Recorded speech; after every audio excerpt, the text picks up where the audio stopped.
ராஜா ஐயா வந்து இதை பற்றி பல வருடங்களுக்கு முன்னாடி சொன்னார். நான் போய் சிம்ஃபோனிங்கிறது பேரில் பண்ணிட்டு வந்தேன், ஆனால் என்னுடைய திரைப்படத்திலேயே நான் சிம்ஃபோனி பண்ணியிருக்கேன்னு சொல்லி தான் புதிய வார்ப்புகள் வர்ற படத்தில் வர்ற அந்த பாட்டை வந்து உங்களுக்கு எடுத்து சொன்னார்.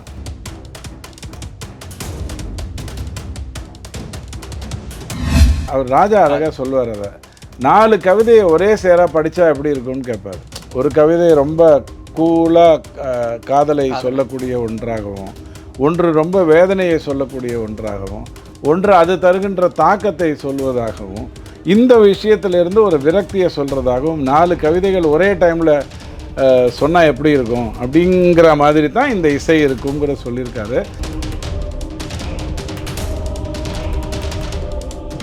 இப்போ ரஜினிகாந்த் இமயமலைக்கு போகிற மாதிரி இவர் ஆவுன்னா சிம்பனிக்கு போயிடுறாருங்கிற மாதிரி போயிருக்காருங்கிற மாதிரி நினச்சிருக்காங்க. அப்படி இல்லை. இளையராஜா அவர்கள் ஏற்கனவே இந்த சுந்தரி, கண்ணால் ஒரு செய்தி, இந்த புதிய வார்ப்பிகை பாடல்கள் எல்லாத்துலேயுமே அங்கே அந்த ஸ்ட்ரிங்ஸை பயங்கரமாக பயன்படுத்திய பாடல்கள் எல்லாத்தையும் அழகாக ஒரு கோர்வையாக கொடுத்துட்டு வந்திருக்காங்க.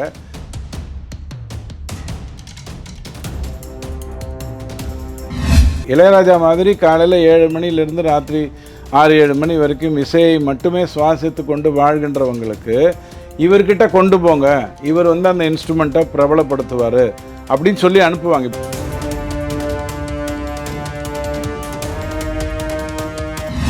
எதுக்கு எக்யூப்மெண்ட்டு, எதுக்கு வந்து நம்மளுடைய சுய சிந்தனை அப்படிங்கிறதுல நமக்கு சிந்தனை வேணும்.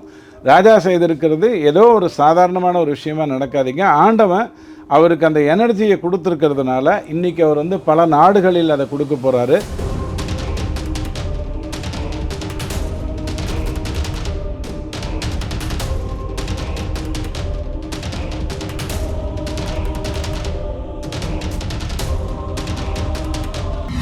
எல்லோ பெஞ்ச் நேயர்களுக்கு வணக்கம். இன்றைக்கி நம்ம கூட துக்ளக் வாசகர் டிடிஎஸ் ரவி சார் இருக்கார். அவர் வந்து எப்பயுமே நம்ம இளையராஜா பற்றி ரொம்ப பெருமையாக பேசிகிட்டு இருப்பார். அவர் வந்து இப்போது சிம்பனி வந்து லண்டனில் போய் அந்த நிகழ்ச்சி நடத்தியிருக்காரு. அதை பற்றி பேச நம்மளுக்கு நினைஞ்சிருக்காரு. அவர்கிட்ட கேட்க நிறைய கொஸ்டின்ஸ் இருக்குது, வாங்க கேட்போம். வணக்கம் சார். வணக்கம். எப்படி இருக்கீங்க சார்? ரொம்ப மகிழ்ச்சியாக இருக்குது. உலக அளவில் நம்ம அவ்வளோ பெருமையான ஒரு விஷயம்.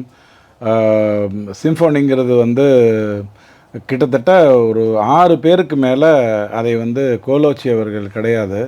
அந்த வகையில் ரொம்ப வருடங்களுக்கு பிறகு இளையராஜா அவர்கள் அதை செஞ்சுருக்காரு. 93 அதை செய்யும்போது சில குறைகளை சுட்டி காட்டினாங்களா அல்லது என்ன பிரச்சனைன்னு தெரியாது. அப்போவே இது நடந்திருக்கணும். இவர் வந்து அப்போ ரொம்ப பிஸியாக இருந்தார் அந்த டைமில். அதனால் அதை முடிச்சுட்டு வந்தார். அதுக்கப்புறம் இவ்வளோ நாள் ஆயிருக்கு. 30 நாளில் அந்த பொதுவாகவே வந்து இந்த சிம்ஃபனிங்கிறது என்னங்கிறது தெரிஞ்சுக்கிறது நல்லது. உதாரணத்துக்கு இப்போ நாமெல்லாம் அந்த காலத்தில் 5 நாள் கல்யாணம் நடக்கும். ஆமாம் சார். இன்றைக்கி அப்படிலாம் இல்லை. காலையில் பேர் வந்துடுறாங்க. அந்த மாதிரி இருக்குது. சொல்லப்போனால் ரெஜிஸ்டர் மேரேஜஸ் அதிகமாகுது, வருத்தமாக இருக்குது. இந்த திருமணம் நடக்கும்போது இந்த வாத்தியங்கள் வர்றது அப்படிங்கிறது இருந்துகிட்டு இருந்தது. அப்போது இப்போ காலையில் வந்து அந்த திருமணத்துக்கு வர்றவங்க வரும்போது ஒரு குதூகலம் இருக்கும். அதுக்கேற்ற மாதிரி ஒரு இசை வரும். அவங்க வந்து செட்டில் ஆகும்போது ஒரு சின்ன அமைதி இருக்கும். அந்த அமைதிக்கு ஏற்ற மாதிரி ஒரு மியூசிக் வரும். சாயங்காலம் அந்த திருமணம் முடிந்து ஒரு பெரிய இந்த மகிழ்ச்சியும் நிம்மதியும் ஒவ்வொருத்தருக்கும் வரும். அதுக்கேற்ற மாதிரி கொஞ்சம் ஆர்ப்பாட்டமான அந்த டான்ஸ் ஆடுகின்ற மூடில் ஒரு மக்கள் வந்து கூடியிருக்காங்க, அவங்களோட மனநிலைக்கு தகுந்த மாதிரி அந்த மியூசிக் டான்ஸ் ஆடுற மாதிரி வரும்.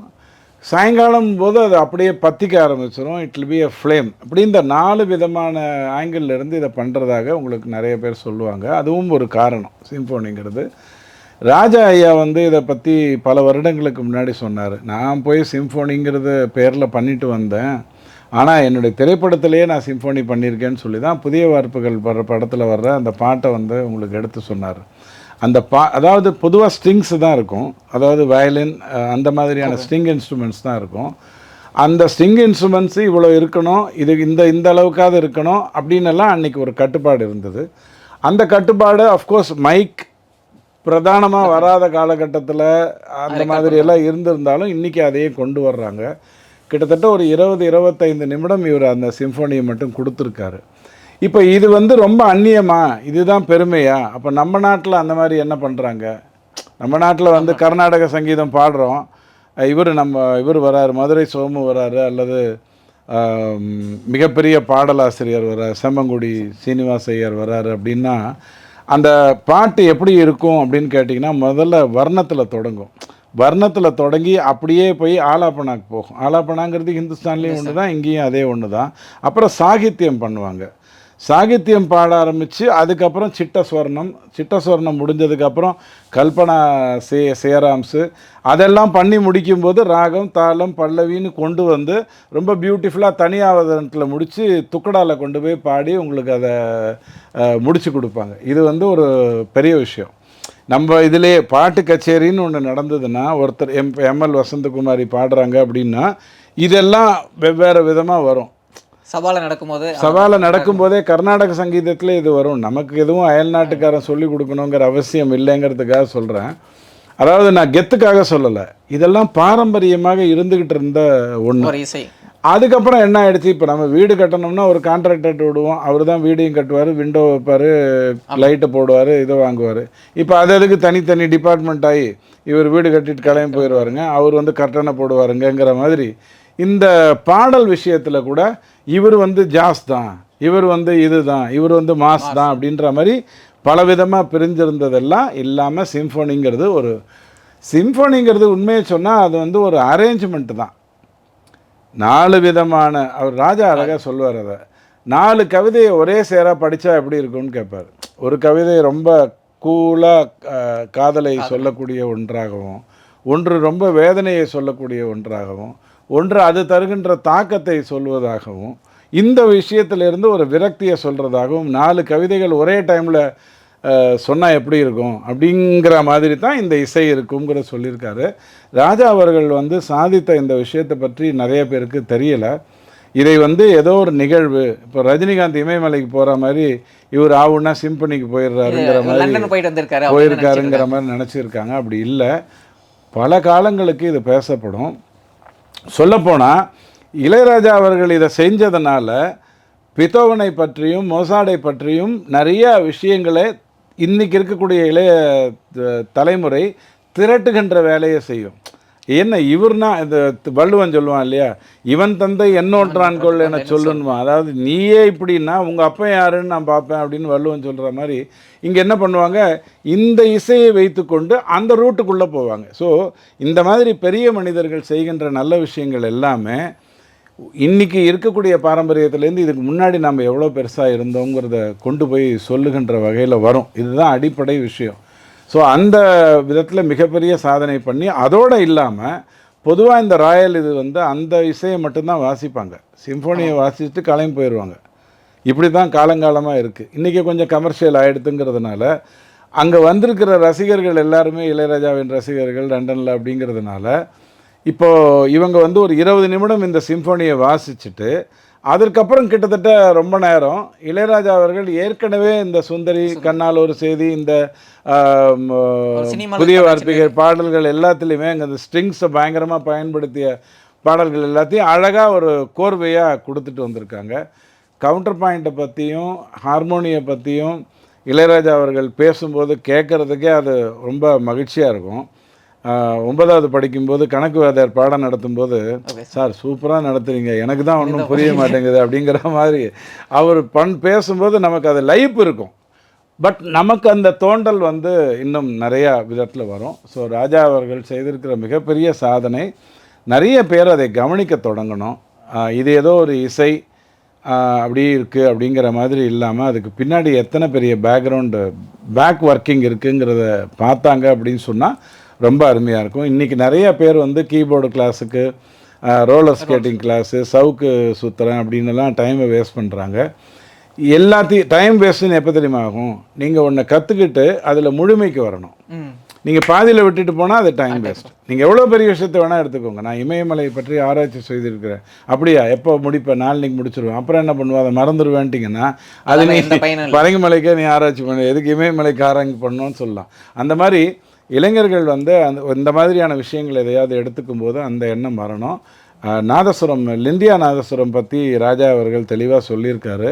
அவசரப்படாதீங்க, சிம்போனிங்கிறது வந்து ஏதோ ஒரு கோரஸில் வர்ற ஒரு விஷயம் இல்லை. பெரிய பெரிய ஆஸ்கார் வாங்கினவங்க எல்லாமே இதெல்லாம் என்னன்னு தெரியாமல் கையில் இருக்கிற சிந்தசைஸை வச்சு லல்லான்னு அடிச்சுக்கிட்டு இருக்காங்க. ஸோ கான்சன்ட்ரேட் பண்ணுங்கள், சிம்ஃபோனினா என்னன்னு தெரிஞ்சுக்கோங்க. அப்படின்னு சொல்லியிருக்காரு. அவர் வந்து இல்லை நான் அடுத்தது நான் கொடுக்க போகிறேன் அப்படின்னு சொல்லும்போது சில டைம் என்ன ஆகும், கிரிக்கெட்டில் பார்த்தீங்கன்னா கோஹ்லி அவுட் ஆகிட்டு வந்துடுவார், விராட் கோலி அவுட் ஆகிட்டு வந்துடுவார். 11th பேட்ஸ்மேன் இருக்கான் இல்லையா, கடைசி ஒரு ஓவர் ஆட போகிறவன், அவன் வந்து நான் அடிக்கிறப்பா சிக்ஸருன்னுவான், அவுட் ஆகிட்டு போயிடுவான். ஸோ தன்னிலை தெரியணும், அதெல்லாம் தெரியாமல் அவசரப்படாதீங்க. நிறைய விஷயம் இவர் பல நாடுகளிலும், இந்தியாவில் பல ஊர்களிலும், தமிழ்நாட்டில் பல மேடைகளிலும் இதை பண்ண போகிறேன்னு சொல்லியிருக்காரு. அது ஒரு ரொம்ப நல்ல விஷயம்.